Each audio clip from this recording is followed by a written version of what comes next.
From Washington, this is VOA News.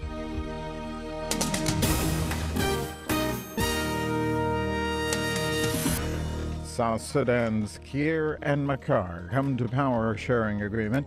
Islamic State militant convoy is struck by U.S. airstrikes. I'm Vincent Bruce, reporting from Washington.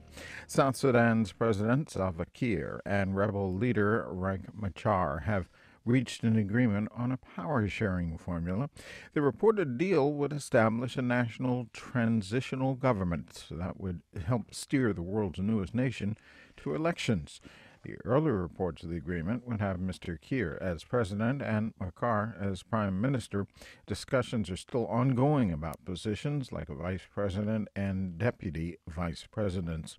The two warring leaders also called on their troops for an immediate ceasefire Friday during the ongoing peace talks in Ethiopia's capital, Addis Ababa.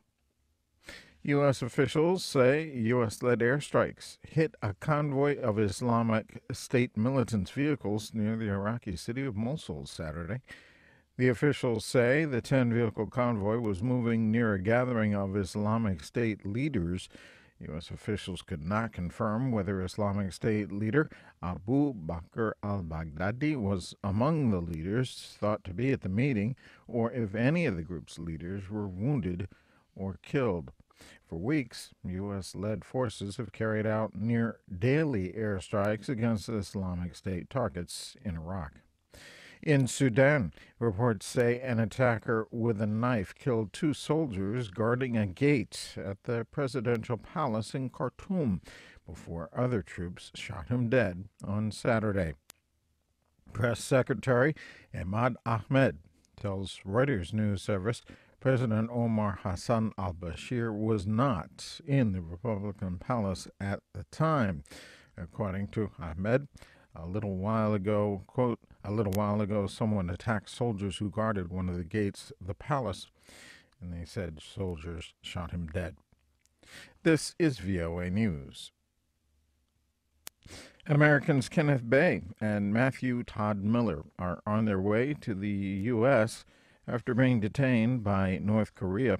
The State Department's announcement of their release Saturday comes less than 3 weeks after the unexpected release of another American detained in North Korea, Jeffrey Fowle. President Barack Obama told reporters Saturday the U.S. is very grateful for their safe return. Japan's foreign minister and his Chinese counterpart have met formally in Beijing for the first time in more than 2 years. The two, that is Japan's Foreign Minister Fumio Kishida and Foreign Minister Wang Yi of China, met in diplomatic efforts to lay the groundwork for a possible summit between the two countries' top leaders on the sidelines of the Asia-Pacific Economic Cooperation Conference, which begins in Beijing on Monday. In Beijing, U.S. Secretary of State John Kerry welcomed the meeting. This agreement is a beginning. It's not an end. It's the outline of steps that now need to be taken in order to really define how certain tensions are going to really be resolved. So it will be over time that this will be given a little more meat on the bones. Also in Beijing, Kerry says the U.S. and Russia have agreed to exchange information about developments in Ukraine. The World Health Organization says the death toll from the Ebola crisis has risen to 4,960, with more than 13,200 others infected with the disease. Health officials said while the death toll continues to rise, the rate of increase has declined.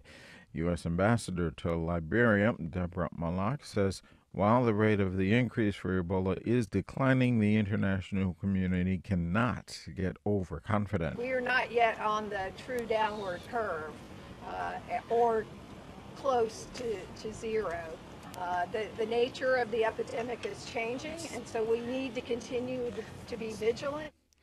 In the U.S., New York federal prosecutor Loretta Lynch was nominated by President Obama to join his cabinet as Attorney General on Saturday. Lynch would become the first African-American woman to head the Justice Department if confirmed by the Senate. She would replace outgoing Attorney General Eric Holder. As he announced the nomination of Lynch Saturday, President Obama said he thinks he could think of no better public servant for the job. It's pretty hard to be more qualified for this job than Loretta. Throughout her 30-year career, she has distinguished herself as tough, as fair, an independent lawyer who has twice headed one of the most prominent U.S. attorney's offices in the country. With the president, Lynch pledged that if confirmed by the Senate, she will work every day to safeguard American citizens and their liberties and rights. I'm Vincent Bruce in Washington. That's the latest world news from VOA.